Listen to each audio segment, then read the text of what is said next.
చక్కని సీతకి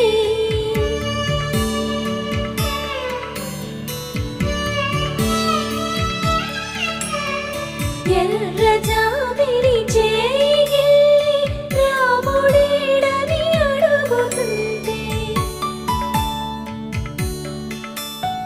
చూడలేదని పెదవి చెప్పే చెప్పలేమని కనులు చెప్పే నల్ల పూసైన